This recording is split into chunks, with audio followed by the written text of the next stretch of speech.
Well, it's the holidays, folks, and that means it's time for some good old-fashioned gluttony and sloth. But while you cuddle up to the fireplace with some eggnog and a pile of cookies, we're going to give you some food for thought that might help with your upcoming New Year's resolution.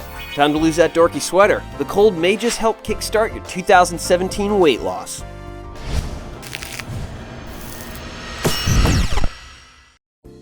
Now, as for that New Year's resolution, let's take a look at body fat. Did you know that there are two types of fat? Fatty tissue is made up of cells called adipocytes. When talking weight, people are usually referring to white fat or white adipose tissue. This fatty tissue is in the business of storing energy and saving it for later. It also happens to act as a sort of cushion for your body, but too much is no good. We'll get back to the white fat cells later, but for now, let's focus on their colleagues, the brown ones.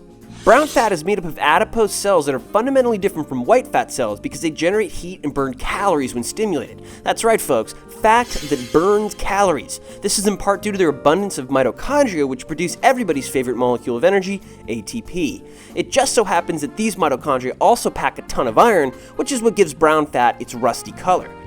Infants carry brown fat to help regulate their body temperature because they don't have the ability to shiver. Until recently, it's thought that only babies carry these types of fat cells, but now research has shown that they do in fact exist in adults, and you may be able to guess why.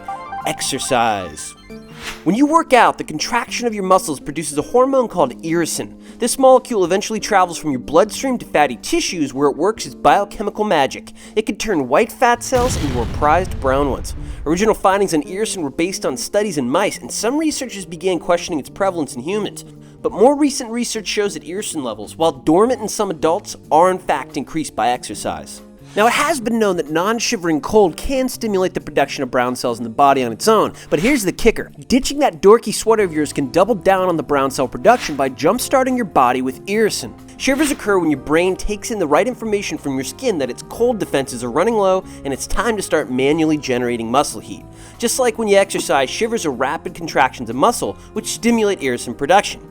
Brown fat cells start burning off and create heat with or without shivers, but with the addition of the freezing cold, your shaking and shivering body can produce a healthy dose of irisin, which makes your white cells behave just like the calorie-burning brown ones. And look, don't get us wrong, folks. Being cold obviously isn't a healthier lifestyle choice than hitting the gym because there's more benefits to exercise than just cutting calories. But it may shock you to learn that a recent study showed that 15 minutes in the freezing cold can burn as many calories as 1 hour of exercise. So it looks like these maniacs have the right idea. And this year, while you sit by the fire with your ugly sweater, eggnog, and cookies, you might want to reconsider. The cold's waiting. Post your holiday guilty pleasures in the comments, folks. Thanks for watching. We hope you have a brilliant holiday season. Thumbs up and subscribe on the way out.